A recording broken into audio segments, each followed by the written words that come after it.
the Fast Saga used the MCU model before the MCU. Let me say that a different way. The Fast and Furious saga used a cinematic universe style very similar to the one that would later be credited to the Marvel Cinematic Universe, and they started it before the Marvel Cinematic Universe. I say this as a huge fan of the MCU and as someone who finds the Fast movies entertaining in a they're so stupid they're fun kind of way.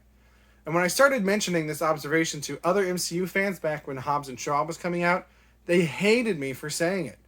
I got comments like, it doesn't matter because the Fast movies are stupid, and they didn't even do it on purpose, they just happened to do it by accident, and Marvel planned theirs like that from the start, the Fast movies didn't even know that they were going to have sequels. And here's the thing, even if all those things are true, it doesn't matter. I still think it's worth observing and admitting that the gold standard of cinematic universes, shared cinematic universes, which is credited to Marvel, was actually started by another franchise, the Fast Saga.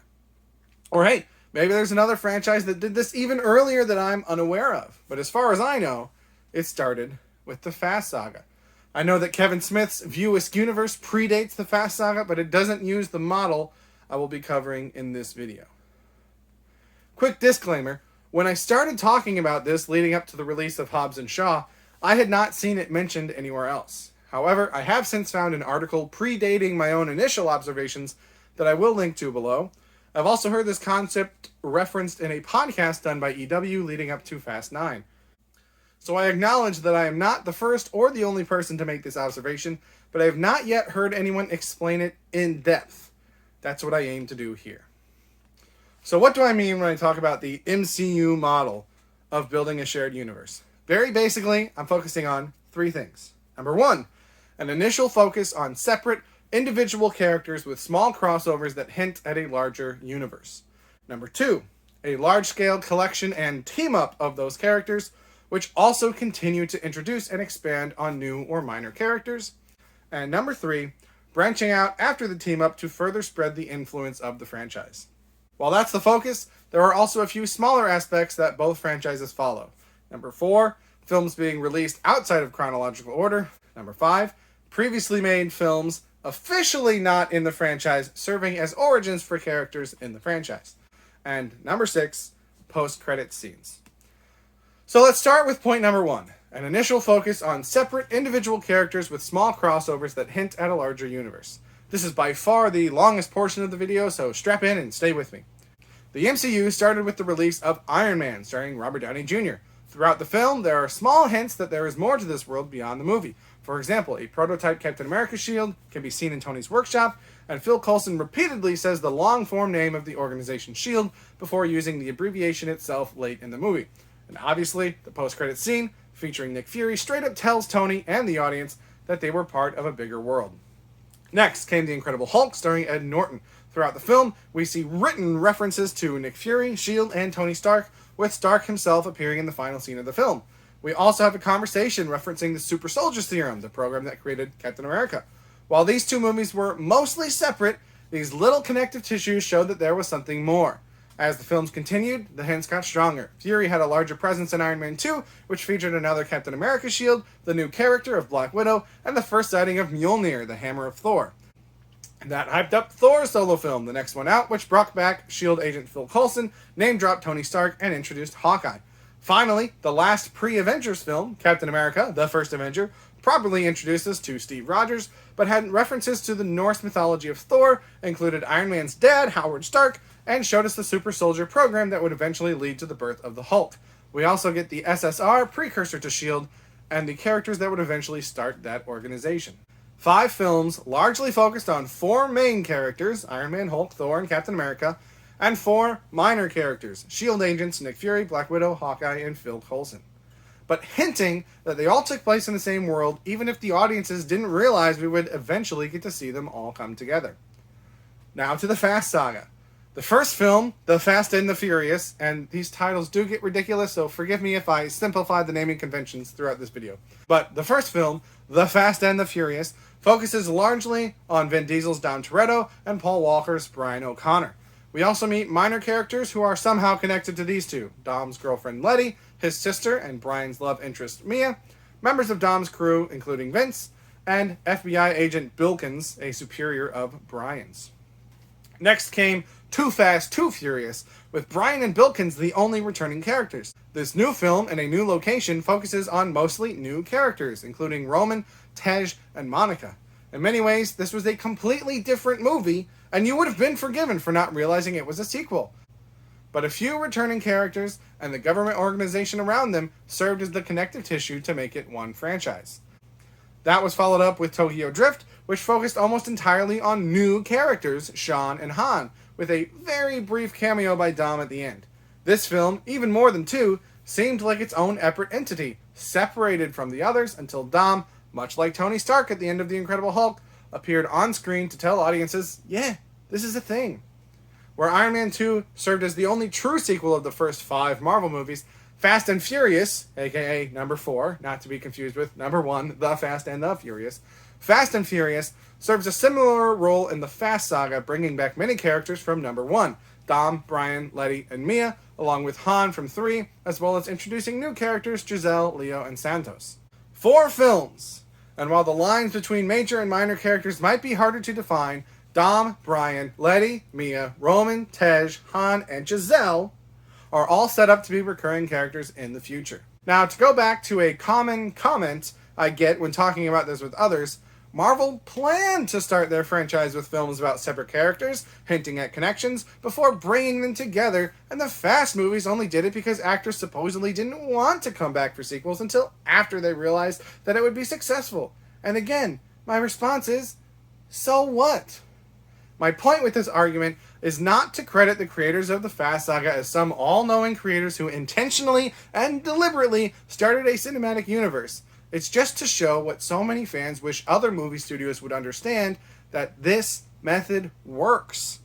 And instead of trying to rush the team-ups like the DCEU, the Dark Universe, and the Monsterverse, showing that starting with multiple good movies before trying to throw everything at the wall is effective, even when it's done by accident. The Dark Universe tried to cram in too much to their Mummy reboot and was dead, until The Invisible Man came out and was good, and people are willing to give them another chance.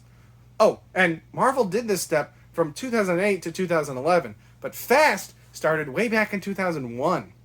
And at this point, we've only gotten to 2009. I do think Marvel did it better, faster, and more efficiently. I just think that the Fast movies did it first, even if they didn't plan on it.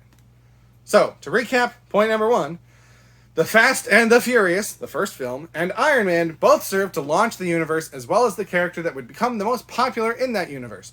Too Fast, Too Furious serves the same role as The Incredible Hulk and Thor, expanding the universe by looking at mostly different characters but with some familiar faces along the way. Tokyo Drift and Captain America the First Avenger also both serve this role, but, not to get too far ahead of myself, are both out of order chronologically. And Fast and Furious, the fourth film, and Iron Man 2 both serve as a sequel to a previous film while continuing to set up characters and plotlines for future films. On to point number 2. A large-scale collection and team-up of those characters, which also continue to introduce and expand on new or minor characters. With Marvel, this is obviously the first Avengers film. The first time we get all 8 characters in one film and all working together. This is a team-up movie in the most straightforward sense, but we still get new characters that will continue to be a part of the universe moving forward, mainly in Maria Hill, the World Security Council, and Thanos. There's not much more to say about this. This one is pretty simple. For the Fast Saga, this is Fast 5. That's not a shorthand, that's the official title. We bring in Dom, Brian, Letty, Mia, and Vince from 1, Roman and Tej from 2, Han from 3, and Giselle, Leo, and Santos from 4. Just like Marvel, this is the first time we have all these characters from across the former films in one film and working together. Yet we still introduce new characters like Hams and Elena, who, fun fact, is played by Elsa Pataki, who is married to Thor actor Chris Hemsworth. Both films feature an element of betrayal, with Thor having to fight his brother Loki, and an amnesiac Letty going against her former friends. Both films also feature a death of a teammate, Vince and Coulson. Let's not go down the Agents of S.H.I.E.L.D. rabbit hole right now. Again, worth noting, Marvel's team-up and confirmation that this method would be successful wasn't until 2012. Fast 5 came out a year before, in 2011, and served as a soft reboot for the Fast series, confirming the shift of focus from street racing to heists, because they realized that's what worked better for them before Marvel made everyone else pay attention with the huge box office success of the Avengers. So that's it for point number 2, short and sweet. Now on to point number 3, branching out after the team up to further spread the influence of the franchise. Now, this is something that Marvel has really nailed to a much higher degree than the Fast Saga, and much faster. Whether or not they are furiouser remains to be seen.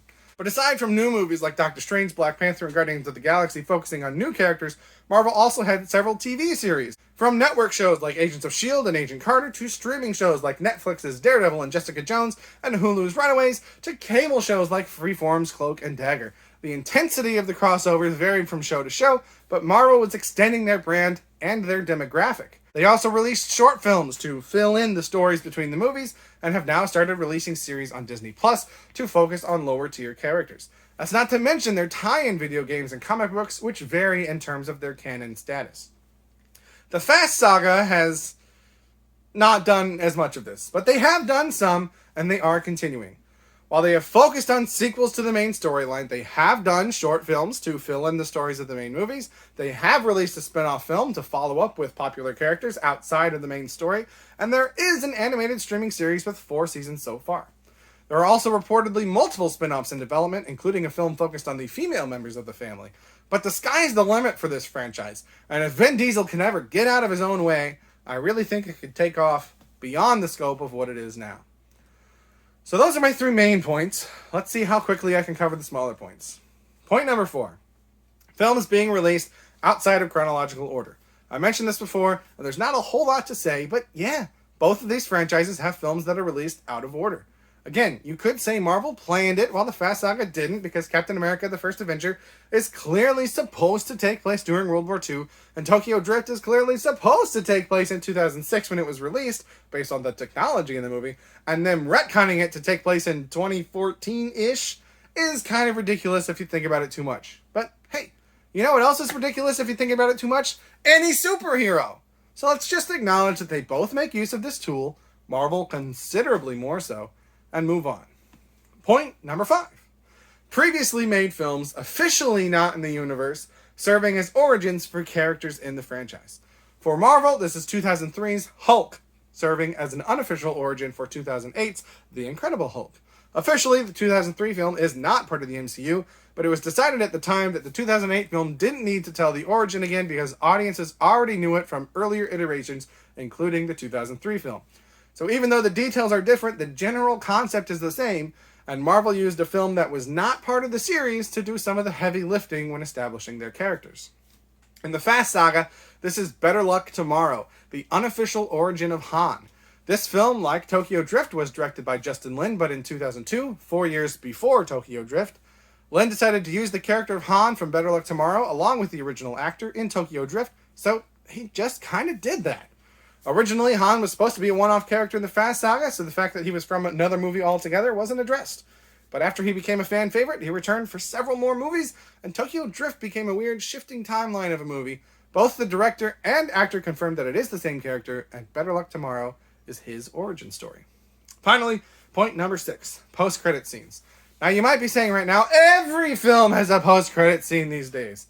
And that's largely true. They have become much more popular than they used to be. And many people credit that to the MCU teasing future movies, and Iron Man specifically, for including something so important after the credits. But this was not always common, and the Fast Saga has been doing this since before the MCU existed. The Fast and the Furious, the first one, included a post-credit scene 7 years before Iron Man. And while not all the Fast films have included one, not all of the MCU ones have either.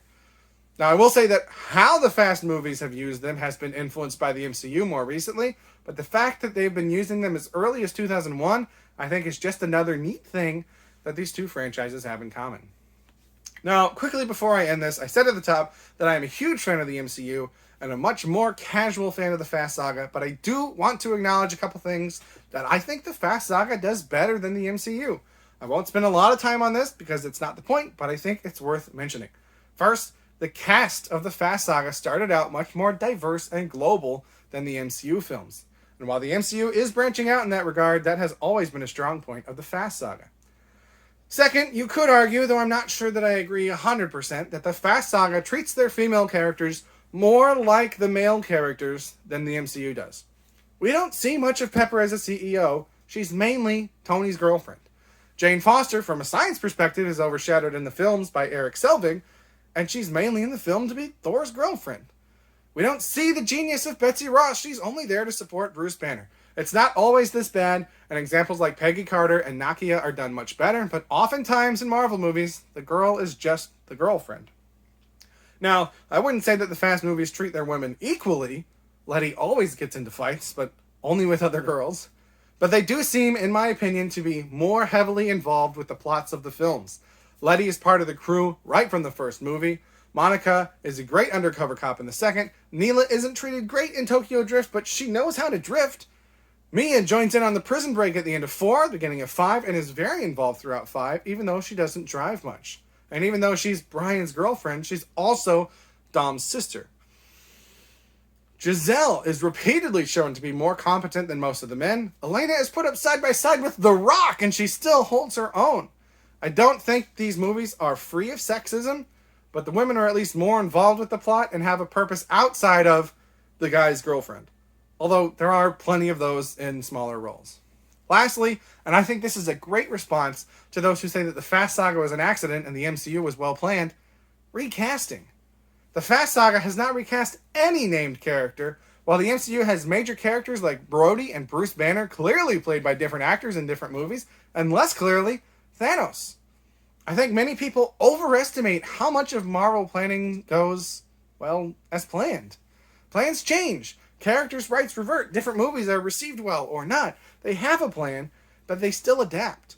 And while the Fast Saga didn't start with a plan, since Justin Lin came in for Part 3, they have been very focused on planning out future installments, and the fact that they made it through their unplanned phase without having to recast, which Marvel failed to do, I think is worth noting. Thank you for watching. Please let me know your thoughts. Do you agree, disagree, or fall somewhere in the middle? Is there another franchise that did this before the Fast Saga? Give me something more than Marvel good, Fast Saga bad, and I would love to check it out.